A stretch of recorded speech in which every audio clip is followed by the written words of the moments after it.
a very rapidly changing state of the world, etc. And we've had some really lovely seasons, and you can see them on our website, which Sahil at some point will share in the chat window.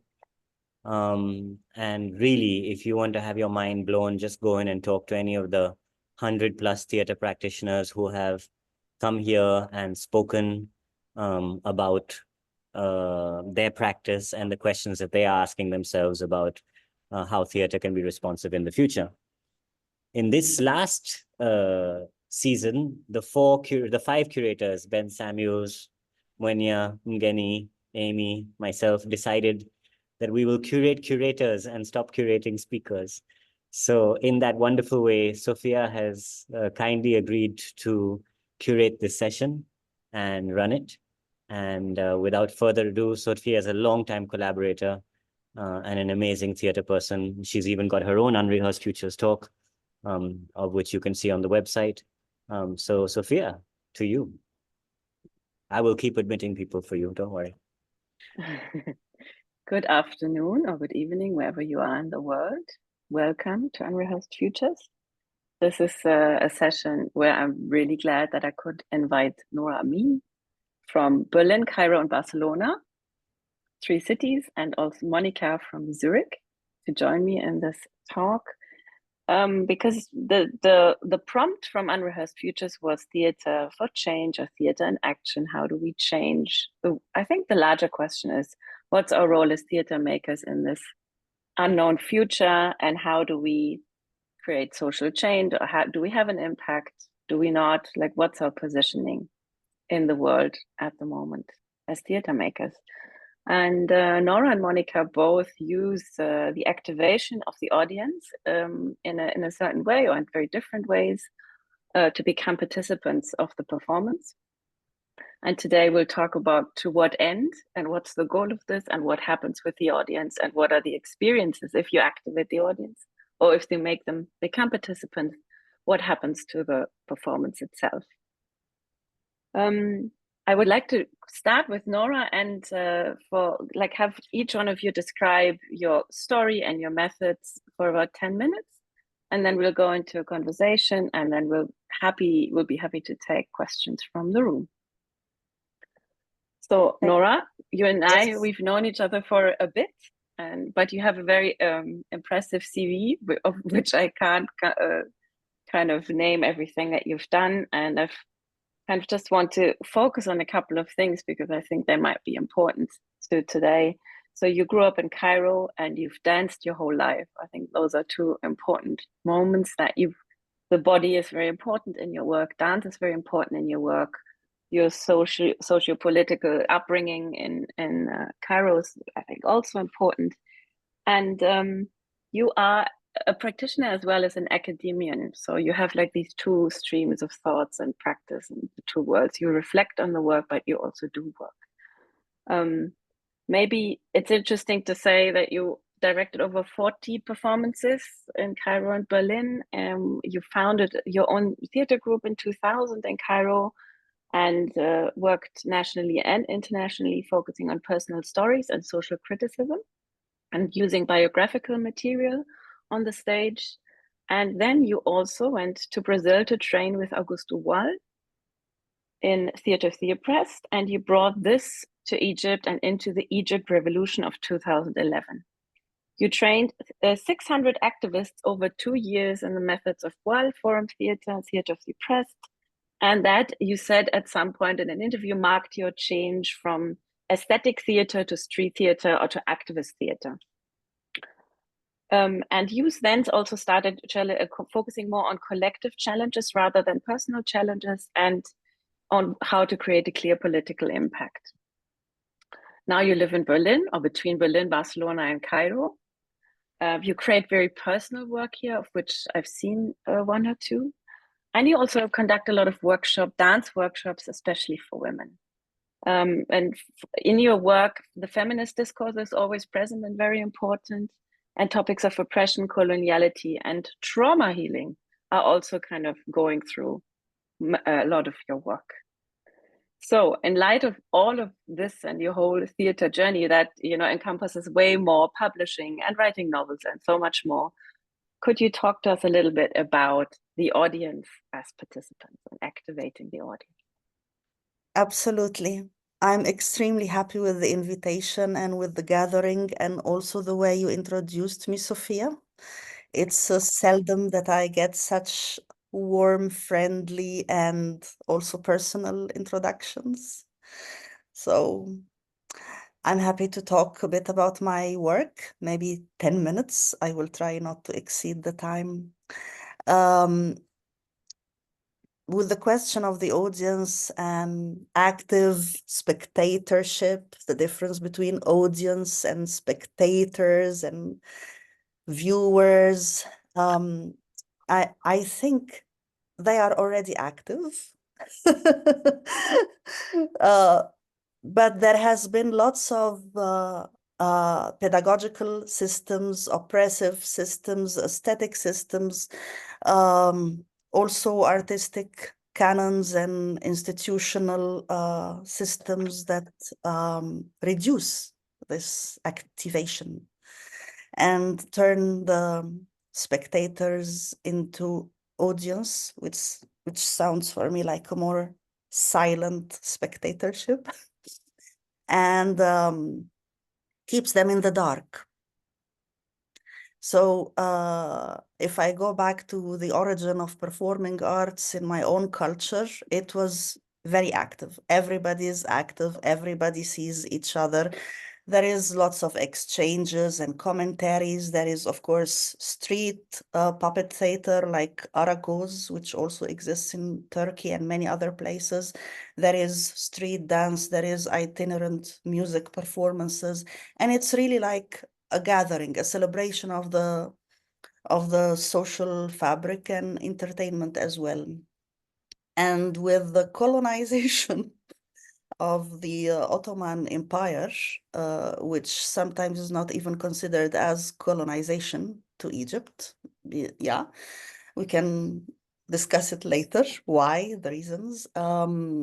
There was a kind of a cultural import of how the performing arts should be civilized and modernized. And from there, the Muhammad Ali Pasha, who is originally Albanian, ruling Egypt under the Ottoman Empire, gradually starts to forbid street performances and specifically women performing in the public sphere. After this, the later rulers are bringing in Italian opera and French theater and Molière, and gradually the natural development of the performing arts in Egypt is being disrupted and still is. So I was educated in a French school, and I went to university to study French literature and comparative theater. And I was trained in classical ballet, then in modern and jazz. And when I started to become a professional performer, I realized that my whole career will be a way to decolonize this pedagogy that I was raised in. So the reason also behind why I created my company, my independent company, is that I was before that acting and dancing in the Cairo Opera House.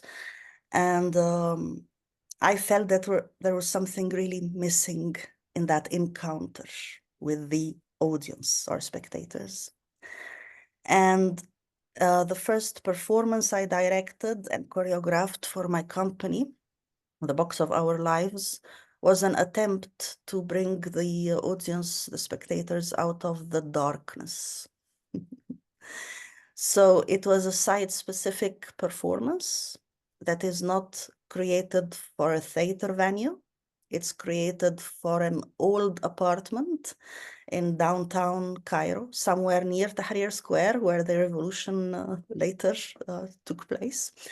And in this old apartment, there was the spectators coming up 3 floors, sitting on the floor and looking at us. We are looking at them. We can hear them breathing, the gaze in their eyes, and the energy exchange was really, really something totally different than what I experienced previously on the stage with the audience so far away and sitting in the dark. And gradually, I realized how the experience of performance is a collective and shared experience. And when we acknowledge the presence, the energy, and the impact of everybody in the room equally, there is a different creation of the performance and different growth of it.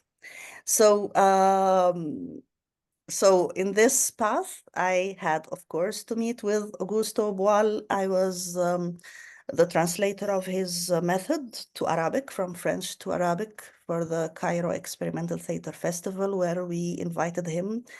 I think it was 1997, if I remember correctly. And this was the turning point also that Sophia mentioned in her introduction, how I started to get out of aesthetic theater.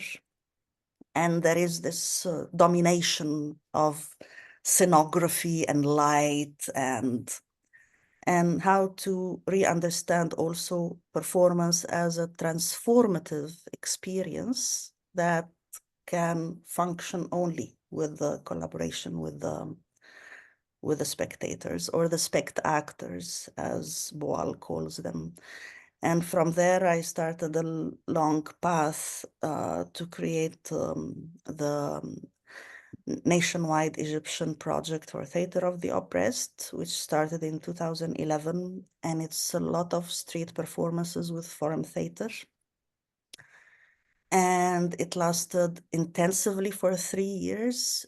And it was a very crucial experience in how performance can participate in processes of transformation, of political transformation. And I feel that to make forum theater within this context is a bit different than doing it only in a school or in a social context, because there is a whole consensus of the whole population that transformation is needed. And also decolonizing the pedagogy itself is a necessity, because if we do not change the way we are educated, the way we are thinking, we will reproduce the dictatorship. And then could be interesting in the remaining 2 minutes and a half to mention 2 more experiences. One is about one-on-one performance. And I consider this like really going so far in this thread of active spectatorship to the point of landing somewhere where the scene is co-created by one performer and one spectator. And this methodology I learned in the beginning in 2009 with Nullo Facchini, who's an Italian-Danish theater director. And I was acting in his ensemble for 3 years or so. And then I really wanted to bring this experience also to Egypt in an Egyptian way. And it's an interactive performance. It is site-specific. It's a place where the spectators are mobile, moving from one scene, one room, one performer to the other, and building their own narrative and dramaturgy from how they connect each scene to the other and how they interact with each performer they meet. And the completed scene is really created by the exchange with the spectator. And it's an exchange of action, exchange of a memory, maybe exchange of a question and answer, or simply an exchange of emotion, of empathy, of solidarity, of validation of one's own pain, maybe. And I feel this experience is so much less space, less amount of people compared to the huge street experience of forum theater. But it's necessary for me to be able to dive into the individual knowledge and journey of each spectator. And I feel it has also huge potential for the spectators to feel acknowledged and to feel that performance can also a place where they can be touched. And I mean, touched physically, literally, and symbolically. And from there, I I'm working now since a few months on my new performance, which is a ritual. And it's called Wound. And it's a ritual in the sense of togetherness and how we experience also a dimension of spirituality within the performance. And I don't call it any more performance.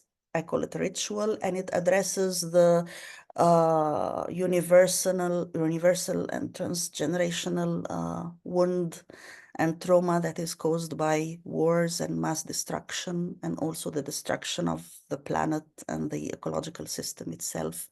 And for me, it's really the farthest step I can go towards understanding what can be our future through performance, because this is where we all agree in the room that we have a wound, and the wound is alive and it's still getting worse and worse. And we need to stop and share together how can we heal if we want a future for our planet and for our humanness. Thank you for listening. Thank you so much, Nora. Amazing. I'm very excited. I hope I can be part of Wound. Are you doing it in Berlin also? Yeah. Wonderful. Welcome, Monika from Hello. Zurich. Monika and I met on a festival where we watched each other's work and thought, wow, this person is doing amazing work. Oh, this other person is also doing interesting work. And then we didn't meet for a long time because we both had children, and then we met again. And I later saw your very, very powerful piece called Enjoy Racism, which was very successful, controversially successful, exhausting, I'm guessing, for you as a maker. It won a couple of awards in the Spielart Festival. It went to the Impulse Festival. So it basically went to the kind of German independent festivals. And it's a piece. When I heard about it, I thought, damn, this is a piece I wanted to make, because I knew what it was based on. I knew the training method and the experiment that it's based on. It's based on an experiment called Blue Eyes, Brown Eyes by Jane Elliott. She's an American diversity trainer, and she started this experiment in a primary school to make children understand what racism does, the structure of racism, how it makes you feel, and what the system is. And she kept kind of changing the children in the school. One day they were the powerless and the racialized people, and the next day they were the powerful, or let's say the non-racialized people. And therefore she made them understand the system in all, I would say, in all its expressions, from structure to emotion. And Monika, you took this idea of Blue Eyes, Brown Eyes, this experiment, this diversity training method, and you made it into a performance, a very powerful performance where the audience also becomes either blue-eyed or brown-eyed. And I would like to show you a 1-minute teaser of the show, but just to give you an impression of what it looks like. And then I would love to hear from you the experiences with this show, your goal, your idea, why you made it, and how the journey of this show went till you closed it. I hope this is going to work. I think Amy is trying to tell us something. No? No, it's fine. Yeah. I think it's fine. Is it fine? It's fine. Yeah? No? Okay. Yeah? Okay, I'll try to share the screen. And I hope that it works, that you can all see it. Depends probably on the internet connection. Can you see my screen? Can see it. Okay. It's a 1 minute, 1 minute, 12 seconds teaser.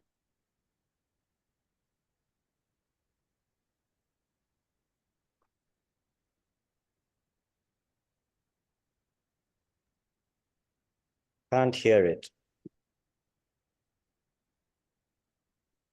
Sorry, Jehan? No audio, just sound. There's no sound?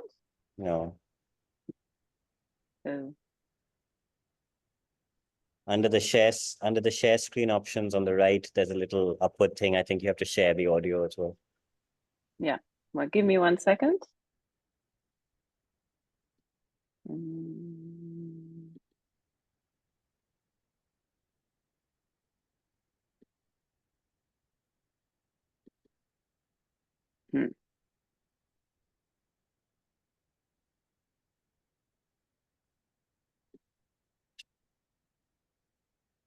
Sorry, now I have a bit of a confusion here.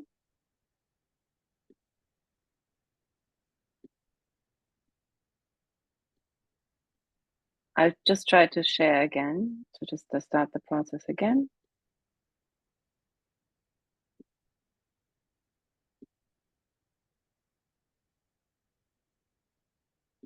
So where do you see this button, Jehai? Can you just direct me?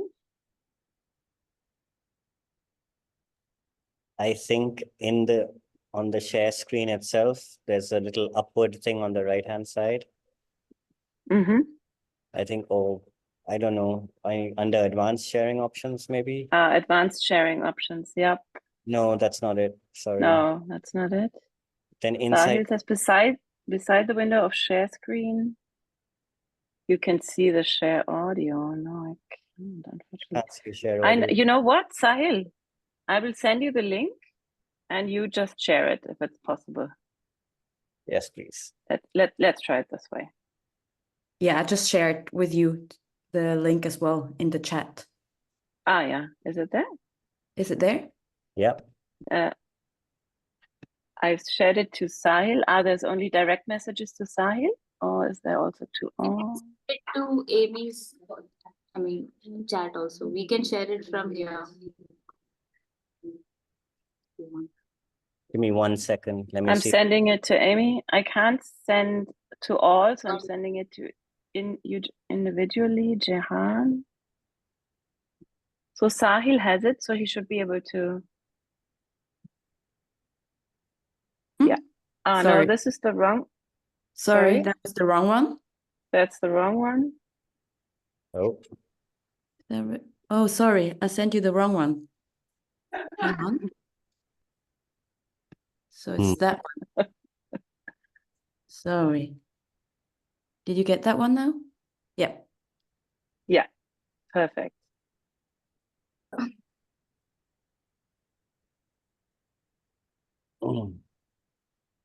Let me explain to you what this is all about. I see you blue-eyed people here all around. They can hear us too.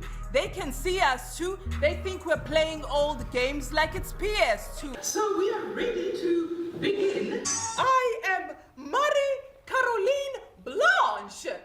What are they doing? They're trying to get in contact with us. Yes, tragic, isn't it? Oh, what a sweet little message. Can you turn up the lights and open the door and let them come in? So, you busted up the door to come and say something. So what is it? You are not meant to be here. Why not? Why? Because you're brown-eyed. Simple. What is the difference between the blue-eyed and the brown-eyed? I think it's pretty obvious. You can choose to leave the theater right now. Or you can choose to come and join the rest of the experiment. Make your decision now.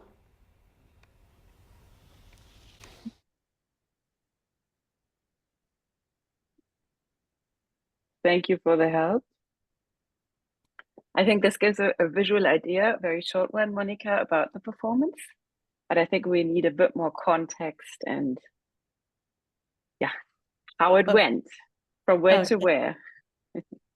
Yeah, also from my side, thank you for having me, Sophia, in this round. And thanks, Nora, for your introduction and sharing what you have done so far and the richness. And I will try to kind of introduce you or give you kind of a introduction to Enjoy Racism, which was came out in 2016. Started with this idea in 2014. So when I look back, it's over 10 years ago. So kind of strange. But I think this piece really shaped and really brought all my interests together. And it was co-created with a partner, Tom Reinhardt. So it's we together had this idea, kind of looked for collaborators. And when you saw the teaser, the main character introduced herself as Marie-Caroline Blanche, is Ntando Chele. Very lucky that we had her as our main character, main figure, or like a collaborator in this piece. So this journey was something that we co-created, took us for a long time to really said, now we have the final kind of version that we like, that we are proud of, that we feel like, yeah, we are kind of contributing to something. And I think I can now talk only from my side. I think my own family history, migration history, kind of very shaped all my childhood and also now today as an adult, how I see things and what I'm interested in. I think having a migration kind of background shaped me, that I always shift into different cultures, or like I'm so used to kind of either changing languages but also context. But I think this kind of skill maybe or like role is a privilege.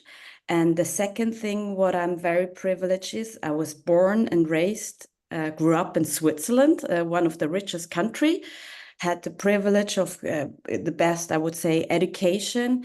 And nowadays I do contemporary art, theater, also very privileged, I think, to do that. And in the piece Enjoy Racism, although it's called Enjoy Racism, is very much about being privileged, or how being privileged can't be taken for granted, shouldn't be taken for granted. And I think, Sophia, you explained in the beginning, it's all about power dynamics. I mean, we kind of got inspired by this original experiment by Jane Elliott, and it is about power dynamics. And we said, if there are certain people who are very privileged, there must be people who are not. And why is that?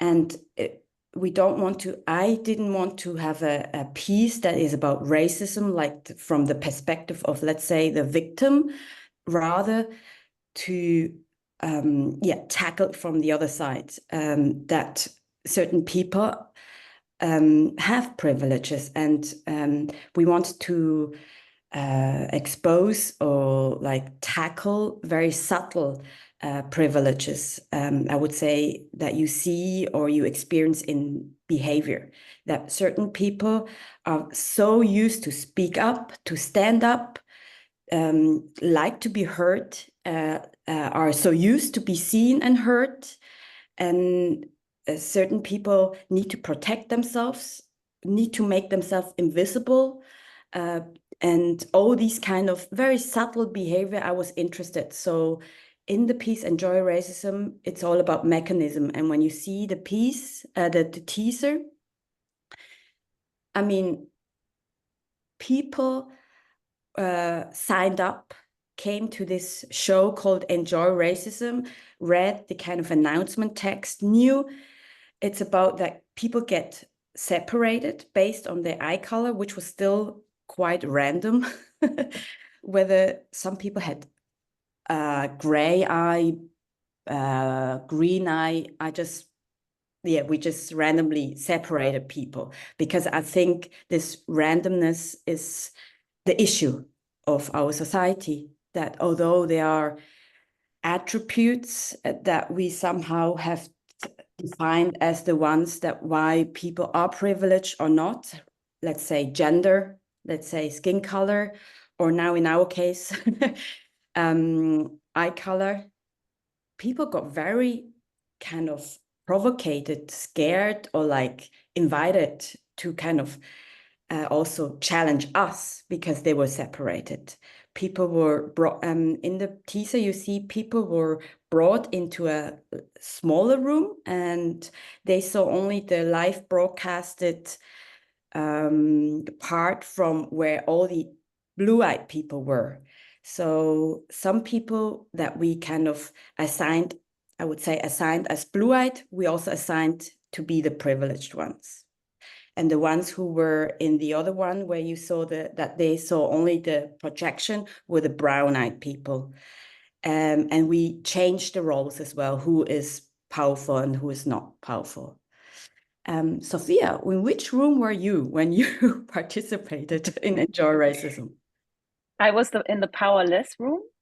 Yeah.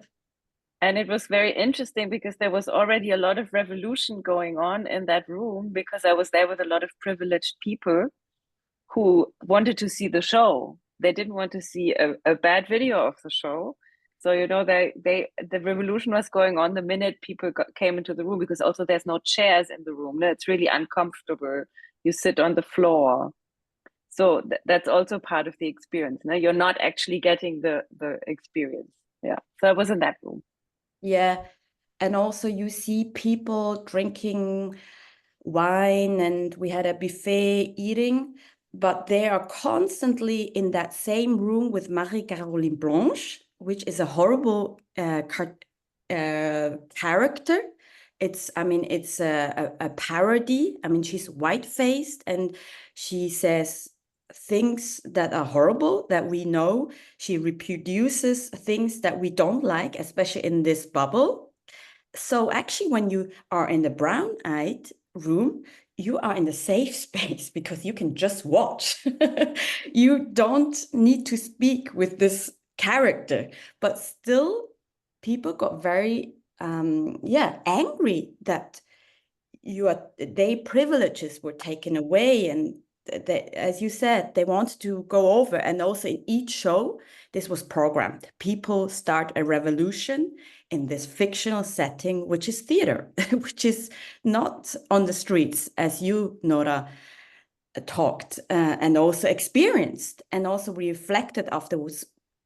What is the difference between being the martyr or the one who speaks up and interrupts us, the performers? In one show, one grabbed the microphone, talked for very long, and then somebody said, "This is Enjoy Sexism. You just interrupted the female character."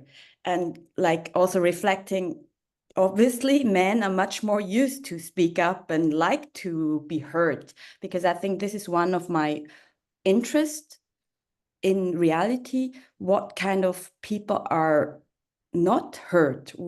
Who is not seen in our society, and why is that? And how can we change that? And how can I use theater maybe to make this mechanism tangible, that people experience it, and kind of create in the end some kind of self-reflection on that issue? Yeah. Thank you, Monika. Yes, an amazing show where maybe you can speak a little more on how you had an audience reflection as part of the show, no? Yes. Like in the end, you would come on stage, or Tom would come on stage, and you would talk to the audience about the experiment, or about what they had understood, or what had happened to them. Yeah, I liked what you said in the beginning, that Unrehearsed Future is also reflecting on the role of theater makers. And we did that as well because we thought, who are we addressing? I'm doing contemporary theater.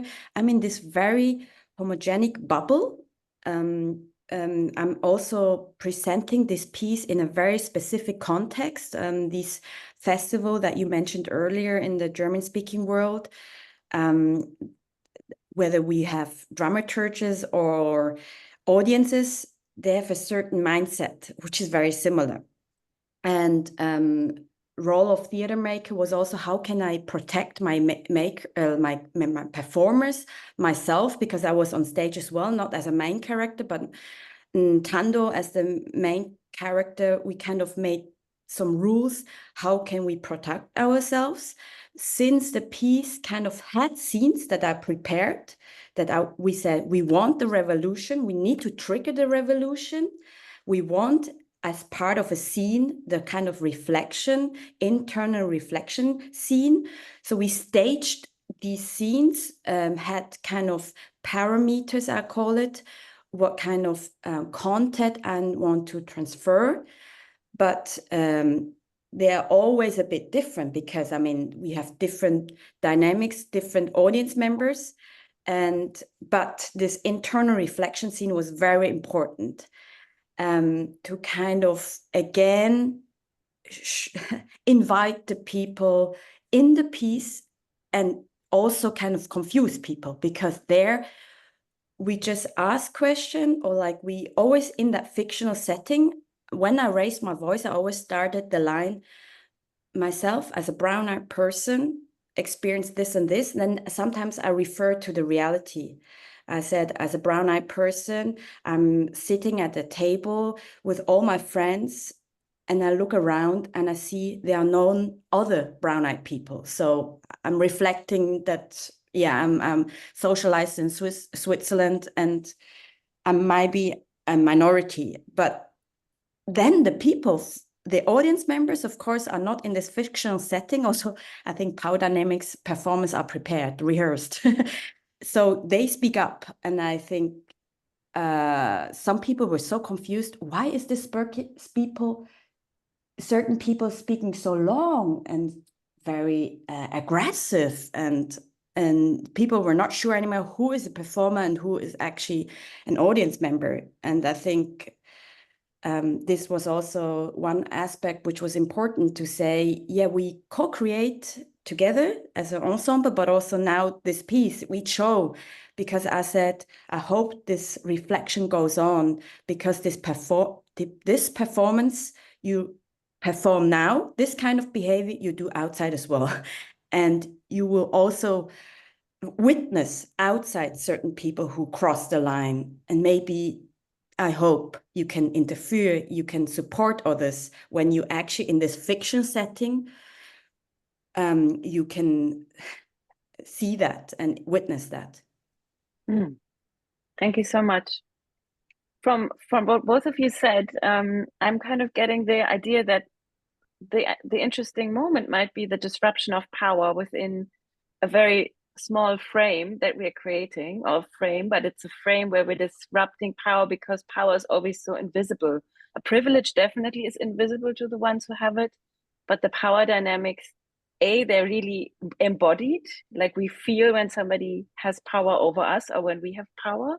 So in a way, making the audience, and I have a feeling in street theater, when you have an act, you make somebody enact change, or you make a group of people enact change. There's an empowerment of the audience to become the spec actors, as you said, Nora. But in your piece, there's also, you're disrupting the normal power system of who speaks, who gets to be in a room, and you kind of make people really uncomfortable who don't understand the usual privilege that they usually have. So is that something where we could think that this might be our role in the society of the future, to really rehearse the disruption of power with people? Because Nora, you said a beautiful thing. You said there's the impact of everybody in the room. When you say the audience, they are no longer passively sitting in the dark, but they have an energetic impact on the room. And Monika, you really play with that as well. The people who are there help shape the show. The show doesn't happen without the people that are there, and it happens for them and with them in a way. So is it a question of we disrupt power system also on a physical level, like in an embodied level for the audience? Because I think there's something in theater, when the audience experience something comfortable or uncomfortable or physical, that there's a clearer understanding than, for example, watching a documentary or reading a text. Would you say there's something in that thought, or can you connect to that thought?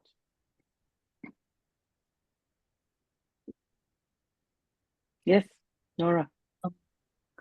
I agree with this thought, but I also have a couple of additional ideas to give it some to contextualize it, because the disruption of power in the room, in theater, in performance, It's also reclaiming, retrieving the initial power after we disrupt the imposed power.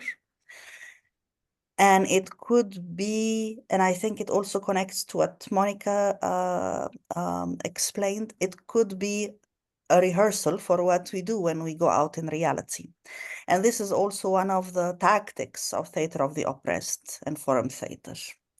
That also what happens in the performance area is one way to impact the outside, the reality, to get a better understanding of how to break the patterns of pedagogy.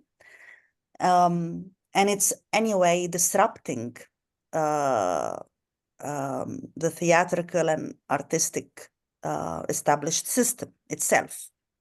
And this is enough good disruption, even if we don't impact reality.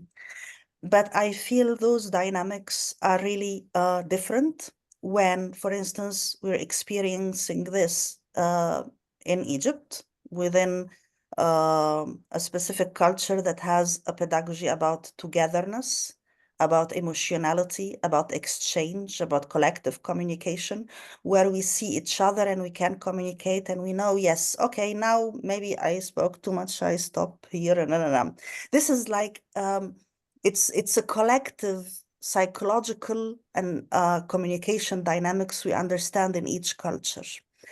And when we go to Germany, it could be totally different. It's very worthwhile to understand the differences because also we are performers and it's part of our craft to understand communication.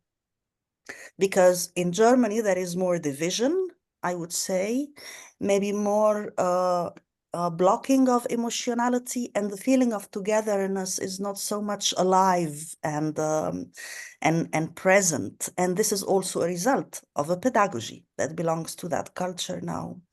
Now, a third dimension is when we do also transcultural performance, is when I step in as an Egyptian person performing for a primarily white audience in Germany. And this is the dynamics also you are working with, Monika.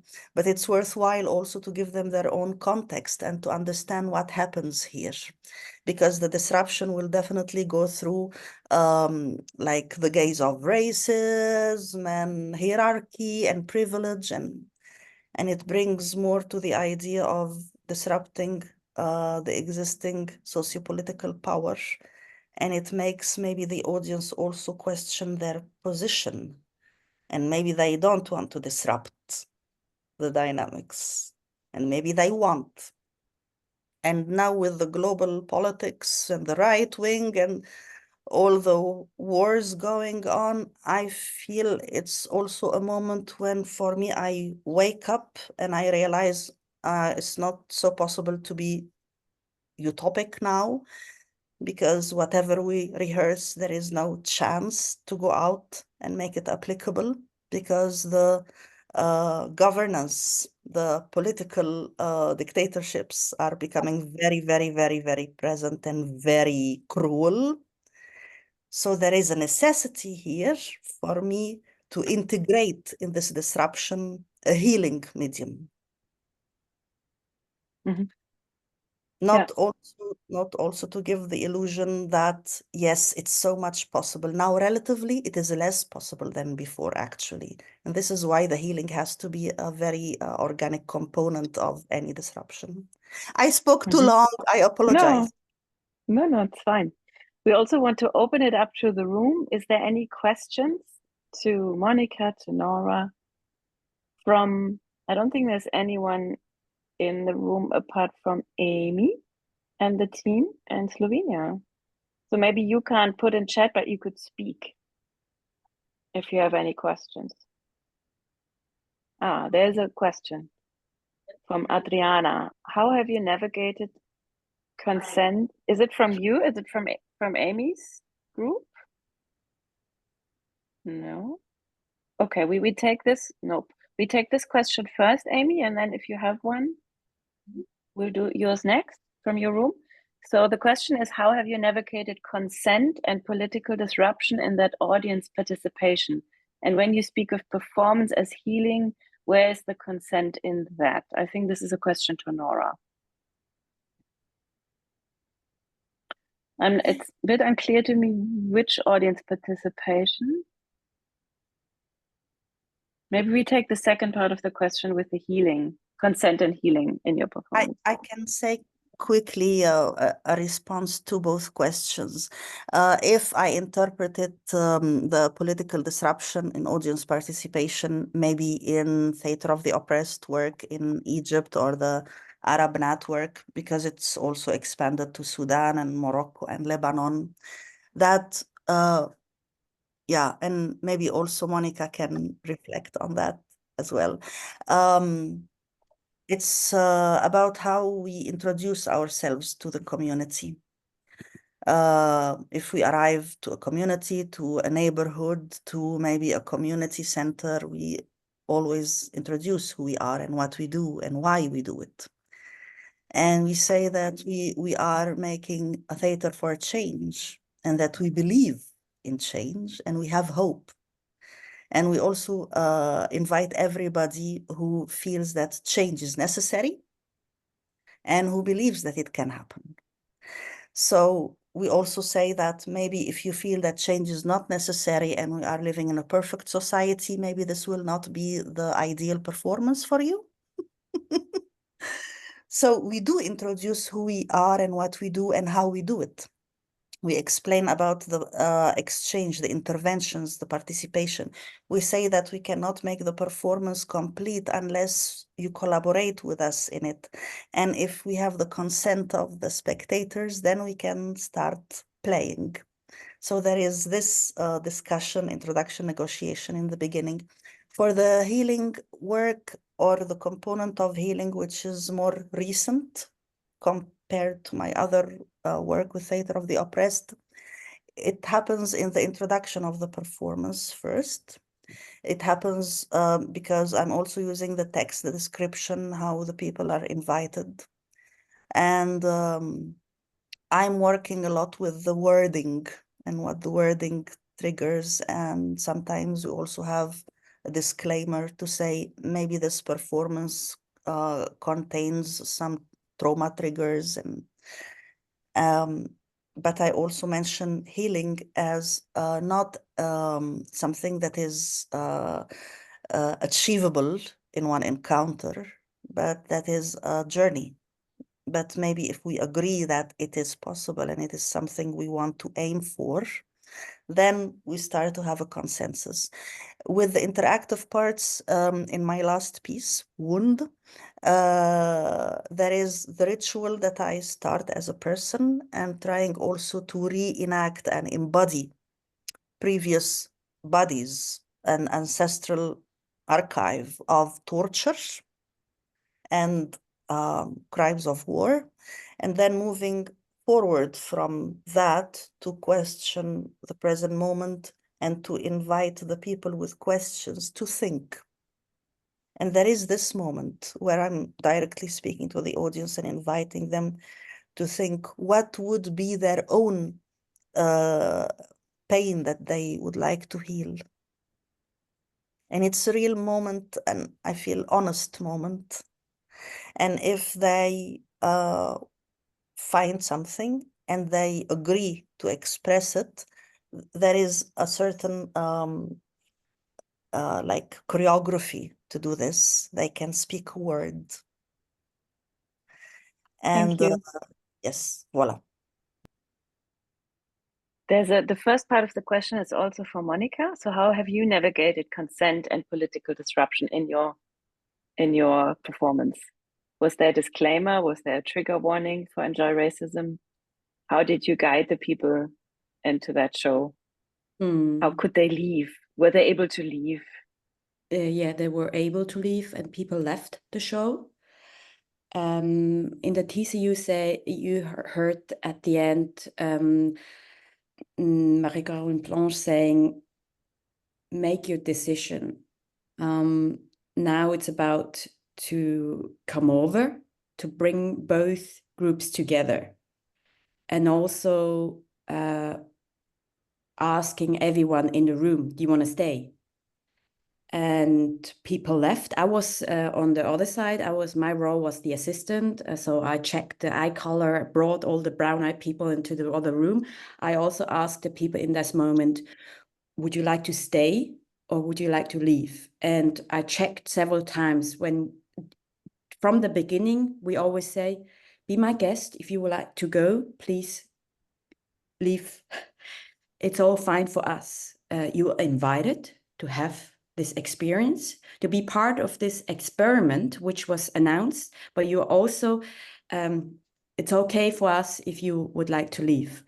So that was our kind of rule or agreement, that we let people decide themselves and also somehow take responsibility that they stay.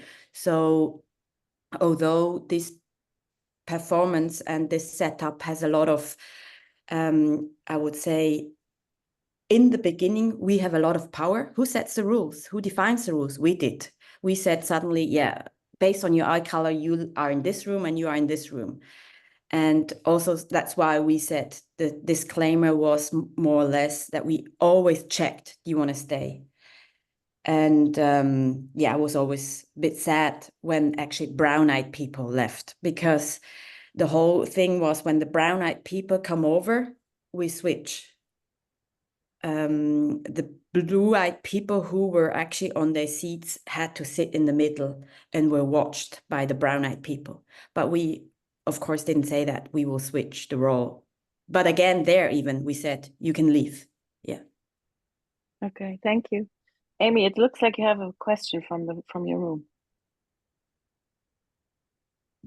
Where's my thing? I'm on mute. Yeah, we can hear you. Oh, You're you've not always on been mute.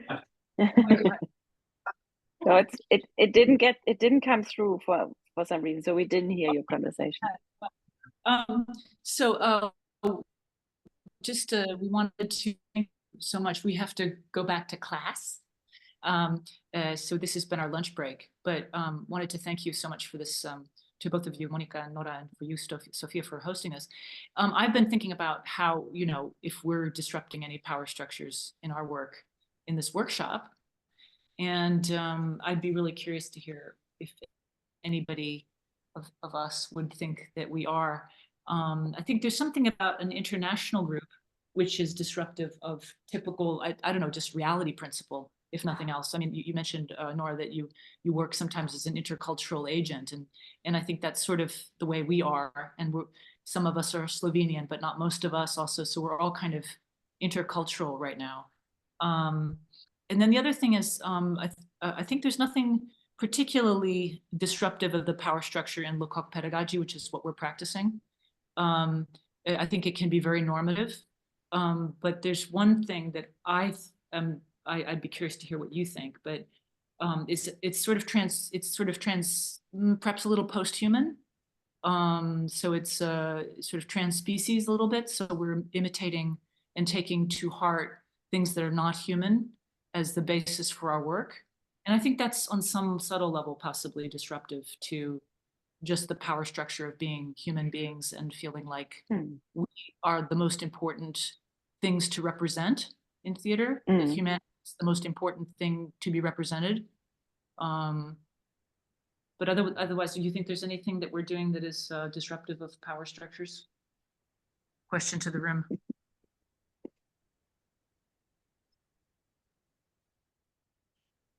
Within 2 months.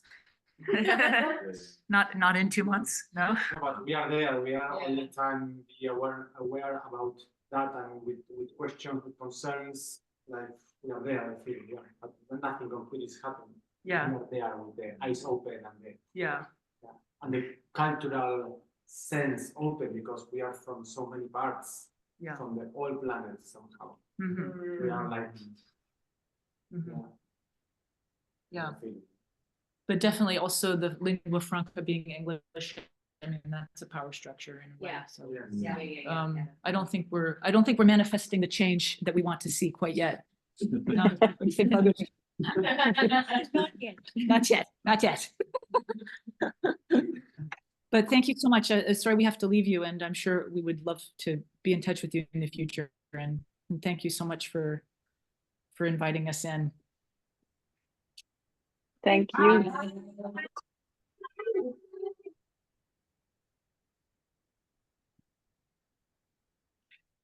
I'm wondering, are there people in the room who don't show their video? Yeah, no, a lot of them. Maybe we can, do you see?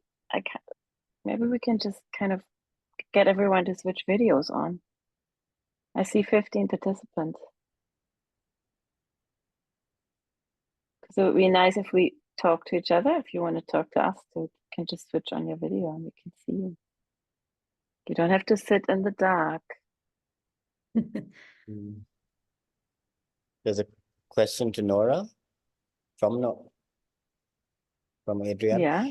Adriana, if you'd like to get off your, I mean, you're welcome to speak and get on video and ask the question directly as well, if you feel comfortable.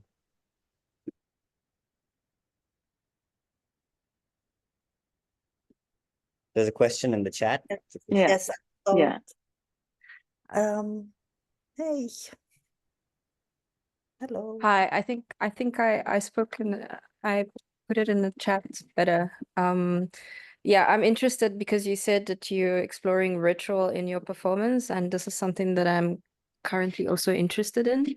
But I was wondering if you are exploring rituals in a general sense of like the structure or the technology of ritual in a general sense, or are you basing your exploration in a specific ritual and then using that as almost like the baseline for the way that you structure your work or the way that you create your work? Yes. Thank you for the question. I tried to learn from several rituals, some of them from my own culture and some from other cultures. And I started to sort of choreograph elements that are in common, and I can understand their impact. And I keep developing this understanding by performing them. So I'm also learning how to develop those rituals. I feel they are open rituals. They are, you can call them contemporary. And they are following some principles. For instance, one principle is that everybody should be in the light. So we should be able to see each other. I am following and repeating and developing the architecture of a circle or an arc.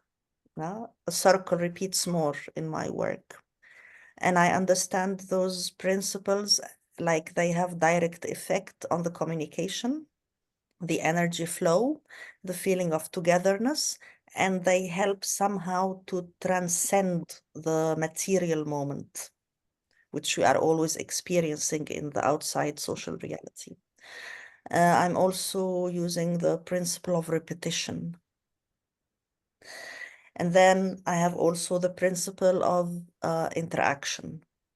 It means that there must be interaction for everybody in the room. Maybe the interaction can be by speaking, doing a gesture, or maybe even collaborating to pass over an object or a fabric. And I'm also bringing in substances like components from the nature, and I feel it's necessary for a ritual this way to have a connection to natural substances. I'm working with water, very much with water in the last 2 years or so. And with those elements, it's very possible to choreograph and re-choreograph, but keep studying how the elements contribute to the performativity and how it contributes to disrupting the usual dynamics and retrieving more inner holistic dynamics between the people during the ritual. Okay, thank you. I don't know if I can speak back. Is that allowed? I don't know. Absolutely. It's a conversation. Oh. Go for it. Okay.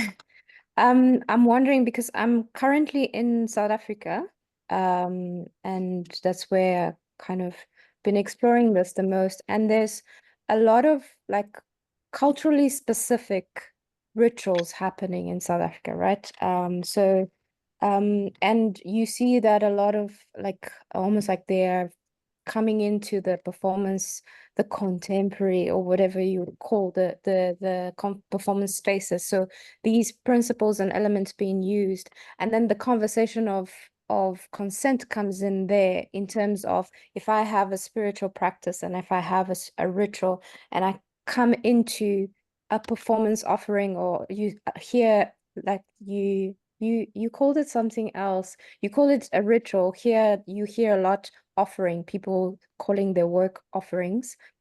And that is the conversation almost that kind of clashes with audience consent things. Because if I have a spiritual practice or if I understand ritual in a specific way, and then I come into someone else's ritual, and what that triggers for me in a spiritual way, in a cultural way, in a political way, is that space considered like, so the conversation of consent now, it's going beyond where it's almost like bringing that nuance, not only of like, let's say gender, racial politics, but also like spirituality and the politics within spirituality. So are you qualified to lead a ritual of this kind? Can you hold the space? Can you ground the space? In my culture, you have to go through these things to do that thing. And then it brings up that kind of conversation.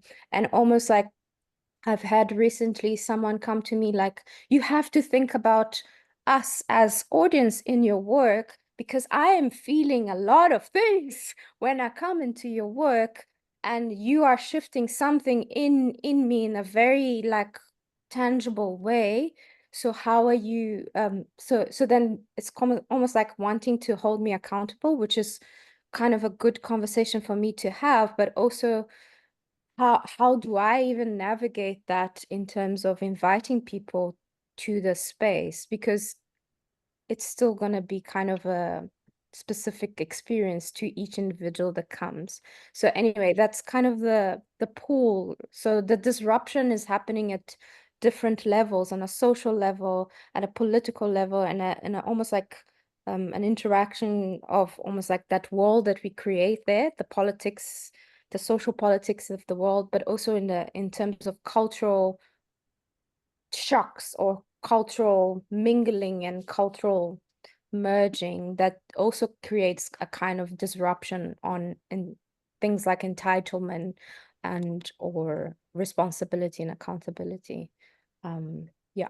Can I reply to that in maybe a larger framework? I think there's a lot of talk about consent at the moment that's pretty new, maybe 10 years. Like 10 years ago in the 70s, people did crazy stuff and they didn't care about consent. You know, it's very, and it's great in the terms of, you know, Me Too and kind of this whole interaction of the genders and do you consent, and especially in like sexual practices, it makes so much sense to bring consent in. But I think in the theater or in this world or the performance world, it also stifles us because we can't provoke.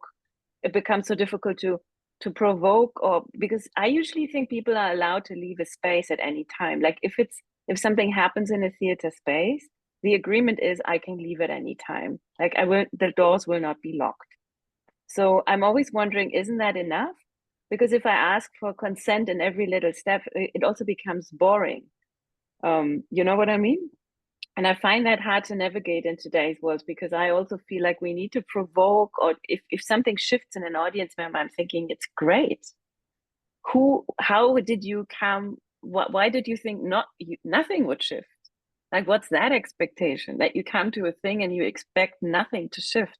It's like you said, Nora, the audience was put into the dark and they were expected to maybe have some sort of emotion that, you know, the expectation of the European theater tradition is of, you know, you might have some emotions, but that's about it. you will not get wet, you will not get food, you just have to sit quiet and experience your emotions, but whatever happens is far away. And I think that to break that expectation is also, it's also great. Can I follow up on that? I think also in general, even if it's not interactive theater, you offer your audience an experience that they position themselves, whether via aesthetics, your choice of what kind of theater form you choose, the content, the story, whatever you share with your audience is an offer. And what is nice in theater, you have this kind of process. You kind of signed up, you bought a ticket. It has a title, it has an announcement text. I mean, in our case, when people were like, I don't know, criticizing, we were like, what did you expect? The piece is called Enjoy Racism. And you had the announcement text. You also end, like if you, not site specific, but if you have this kind of process of entering the theater space. Also, the announcement is it starts at 8 or 9 or whatever. It kind of this fictional setting of I know the show lasts 60 minutes. I go in, I go out, and I have like the next show. That's not right. That's not real. The performance that I said, you continue, but for the setting, it will last 60, 90 minutes, 2 hours, whatever. And you can even leave earlier, I think. And I also think since any kind of theater, any kind of art is kind of an offering and kind of an invitation to kind of deal with this offering, I think it's good that we also give back the responsibility to the spectator, to the person who experienced whatever we created. And I think it's very individual. Also, what I got as a feedback, people had very specific moments, which was very memorable or very triggering themselves. And I think art is somehow kind of also an offering that reflects your own story, your own kind of issues, maybe. Like certain people like said, I still can't understand why I follow the people. I'm just a sheep. And they were so disappointed about themselves. And this is the issue that they take with them, that they want to talk about. And yeah, I think it's very individual. Nora. I just want to add to all that, if we want an interactive and participatory experience, it means that we all assume responsibility for it. So when there is spectators coming to an experience that announces itself as interactive and participatory, the spectators also have to assume responsibility for their actions. And they have also to assume responsibility for their feelings and emotions. So if there is something going on inside of them and it's being carried outside of the space and has impact on their lives or thinking, it's their job to deal with that. Because we are creating a kind of momentary experience. Yeah. And the audience maybe go and they carry on effects of this momentary experience. It's not a kind of therapeutic session. It's not a long-term relationship or connection. So, and I feel that this kind of assuming responsibility and doing the job that follows is something that is a bit opposite to the pedagogy of oppression that we are raised in, because we are also raised to be like dictated or told what to do now with this, what should I do with this? But for me to believe that I am free and I'm powerful enough to assume the responsibility of the exploration going within me is already an opposition to the current pedagogy. So those clashes or tensions, I feel they are a necessary part of what we're doing or what you're doing, Adriana. It doesn't mean that it's a problem or it's a failure. It's part of the process, I feel.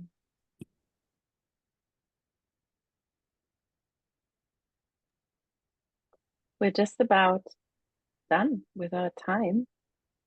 I think thank you so much for being here. It's a beautiful, beautiful setup. And Adriana, thanks for switching on your video and being here with us.